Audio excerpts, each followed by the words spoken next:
For nearly 3 decades, windsurfing was my drug of choice, but all that came to a sudden demise in 2009. I had a wild ride in surf at the mouth of the Swan River on Great Oyster Bay in 25 to 30 knots. I spotted a short steep face and went for it to get maximum air. Maybe the skeg let go under the load. It's hard to know precisely, but the equipment was very tired and the rails lost their grip on the surface at a critical moment. I flew sideways several metres, inverted and out of control. The result was a train wreck. Virtually everything that could bust on board did. The experience was prophetic, but I can only see that with the benefit of hindsight. There is a powerful connection with creation every sailor experiences, and nowhere is it more potent than when you're attached to a waveboard on a decent blow in heavy seas. You feel every nuance. The slightest change in grip or shift of weight can be the difference between remaining upright or taking an unceremonious dunking. When everything is in perfect harmony, your machine will take off and literally fly. There is no time for thinking things through. It's just unconscious competence, as the psychologists like to call it. Sails, mast and board are synchronized with your very own skeleton and sinews. You're responding to the seas and the wind with every subtle shift to convert that power that tries to push you sideways to generate forward momentum. Life can be like that. Something deep in our subconscious minds is always trying to recycle things that get pelted at us and turn them into speed in the desired direction. I have 2 small sailboats and both are 40 years old. Mozart is a classic plastic trailer sailor and Moonlight is a clinker dinghy built of wood. There is a narrow sliver of water that runs between the Australian mainland and Bribie Island, starting at Caloundra and emptying into Moreton Bay. It's about 16 nautical miles north to south as the crow flies, but its serpentine shape adds another couple of miles. It's called Pumicestone Passage, a name that comes from the rafts of pumicestone that spew from active volcanoes located way out in the Pacific. After travelling many miles across the Coral Sea on ocean currents, the pumicestone rafts encounter the east coast of Australia, entering the passage where in places it litters the shoreline. I have mucked about on the passage several times over the past 10 years. The first time was a jet ski trip after a successful bid in a charity auction. Dave was on the back, a fearless SAS guy, because I didn't have a licence to pilot one at the time. I managed to toss him off under the Bribie Island Bridge when I made a sudden evasive manoeuvre. We circumnavigated the entire island, ending up back at the Caloundra Bar after just a few hours, because you can do that on a jet ski. As we whizzed through at light speed, the beauty of the passage was etched into my bucket list for a more reflective experience sometime down the track. Moonlight is the perfect platform for practising the ancient art of going places as slowly as possible. I did eventually return to the passage twice in 2019. First in Moonlight, my 12-foot cruising dinghy, and a bit later on in Mozart, my painstakingly restored 6-metre trailer sailor. I was accompanied by Denise and our pet cavoodle Millie. I made a video about this cruising trip in Moonlight. Still, I hardly did justice to the footage, which was in places quite remarkable with the low horizons and incredible sunrises and sunsets over the passage. I recorded a lot of great material on Mozart as well, but it just sat there unused. So I thought it's time to deploy the footage, so I set out to create a compilation of the best shots in a story of 2 small sailboats. After winding along the road that follows the passage west of Bribie Island, you arrive at the Golden Beach boat ramp. The style is typical of those up and down the east coast with the dual lanes and high-tech pontoons. The Bribie Passage has many sandy shoals, and it also presents the occasional unexpected rocky outcrop. The beacons are regular and well placed, and if you keep your wits about you, it's easy to stay in the deeper stuff. Jet skis are common on the passage, as are high-speed beachings. To prefer strangers in disguise.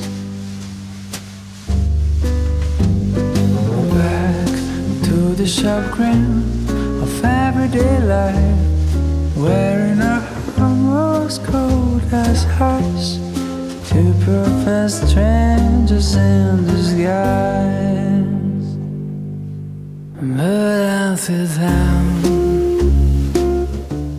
I love to sail no matter what form it takes, and I appreciate the pros and cons of the two very different types of craft.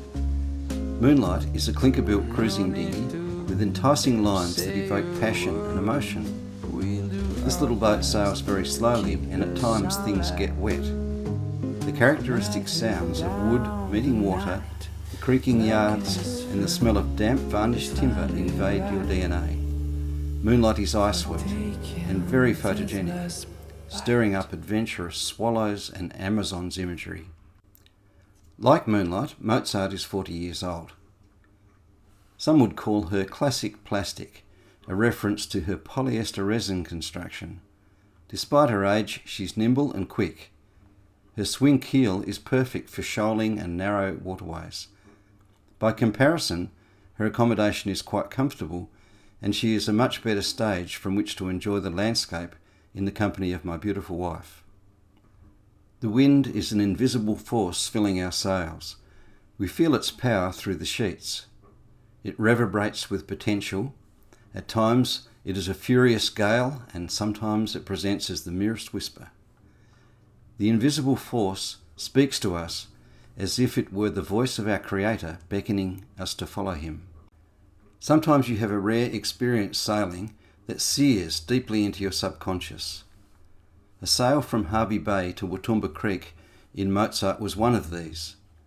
The wind was blowing unwaveringly at 15 knots directly off the low-lying parts of Fraser Island. Without much fetch, the sea state was slick and smooth as a billiard table. Conditions remained like that, steady as a rock for the whole of the 6-hour sail. Mozart was locked and loaded and never once wavered from her course.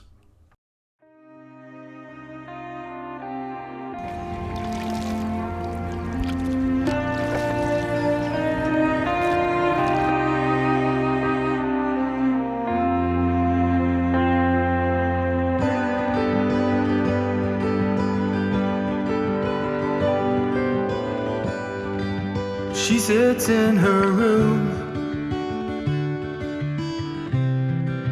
canvas on the wall, colors changing hue, and tears begin to fall. Did you think of me and all that we've been through?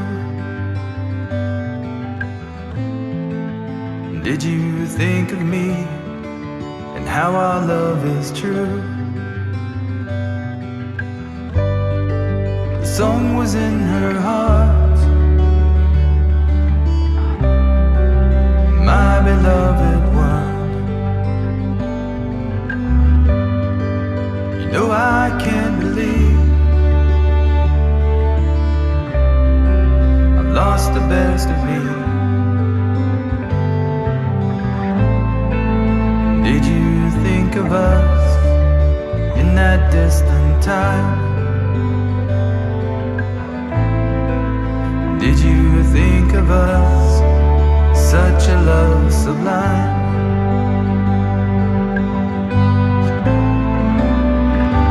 Empty pages ready to be filled, 1,000 colors flowing at your will.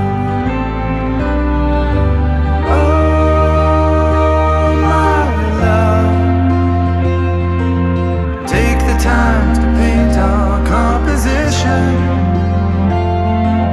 Take the time to paint our masterpiece, our masterpiece.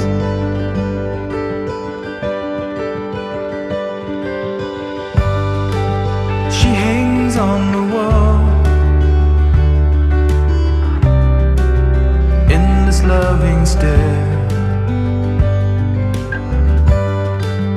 eyes of emerald green, the colors in her hair.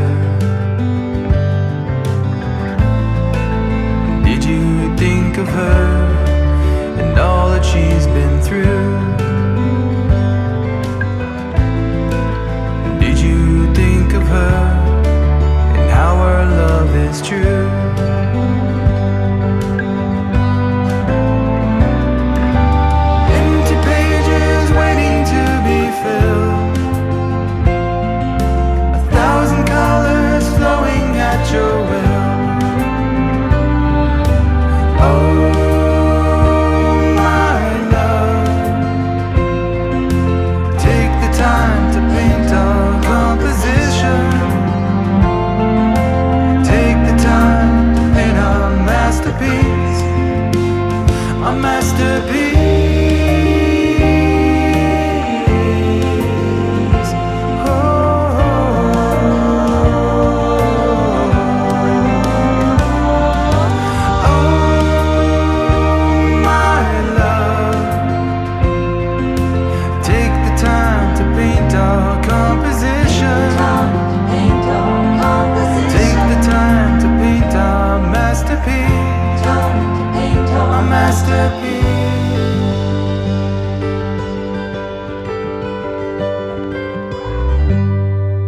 She sits in her room, canvas on the wall.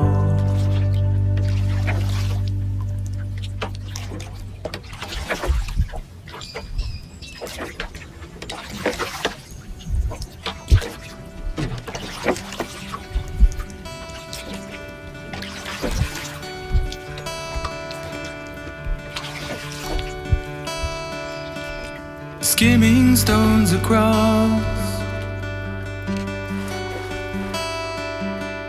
to test the other side. I am at a loss. The river seems so wide, and I want to tell them, boy, down deep inside, you cannot hide. Relive all the pain. It comes in with the tide. I can't stand the rain. If I reach the other side, and I'm trying to find the courage in my heart to open my mind.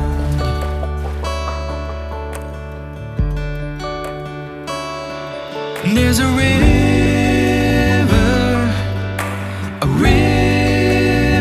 no bridge in sight,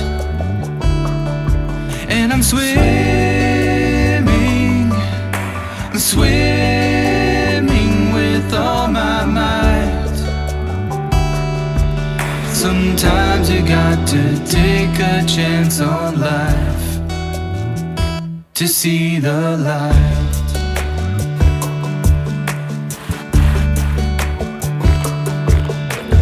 Lives are on the line, but time is on our side. We will drink the wine and watch our worlds collide, and we'll raise a glass. It's great to be alive, and we will survive.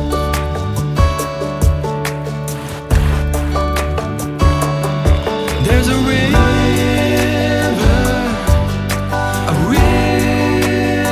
no bridge in sight,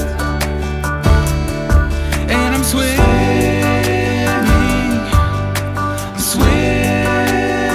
with all my might. There's a river,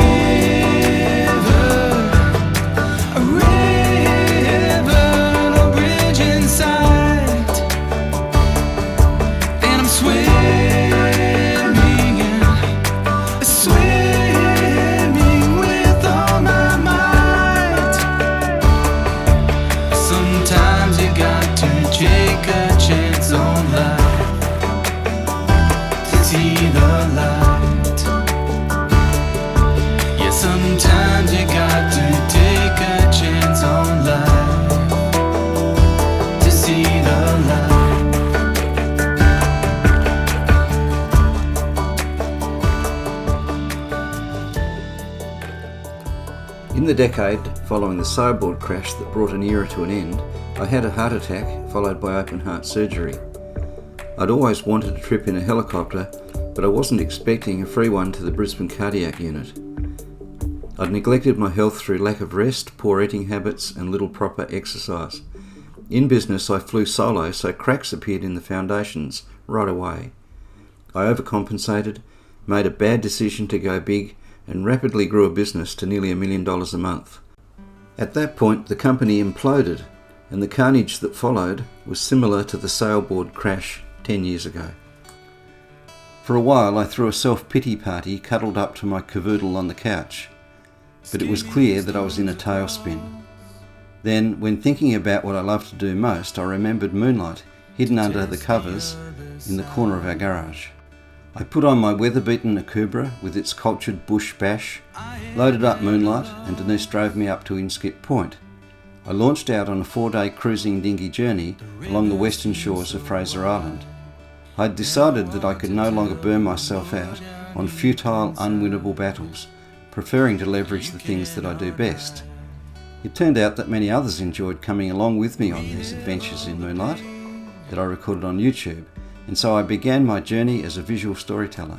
It comes in with the tide. I can't stand the rain. If I started to enjoy life, and with that came a surge of passion for making the final quarter of my life's journey a pleasant and fulfilling one. I started exercising regularly and eating healthier food.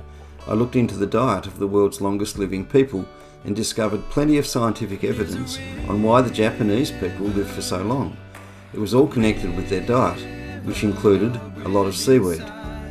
People that eat seaweed as a major part of their diet have fewer health issues, such as heart disease. Don't take my word for it, the scientific evidence is very strong. You can check it out in the link.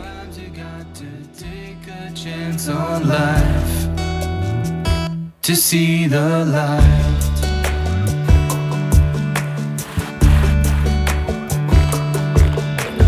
Lives are on the line. You might be looking forward to retirement, expecting more time enjoying your passions, such as your family, and even some sailing. Still, when you get to the final quarter, things like heart health, joint pain, and cognitive issues tend to restrict or even derail our plans. If you're searching for answers, try this. Seaweed is just functional whole food, and if you don't think it does you any good, they'll refund your money, no questions asked. Buying through this link gets me a small commission and helps me keep up the video storytelling. It has made a remarkable difference to my blood pressure. It's given me pain-free knees, and quite unexpectedly, the neurological benefits, including significantly reduced anxiety, were not imagined and are backed up by solid peer-reviewed science. I wasted a lot of my time rowing against the wind, way too much time. I'm a late bloomer, but through the trials I've learnt to capture the wind in my sails and follow my destiny. I'm looking forward to at least a couple more decades of pain-free sailing and enjoying a pleasant and fulfilling journey, which is what the ancient Hebrew translation of the word prosperity literally means. Sometimes you got to take a chance on life to see the light.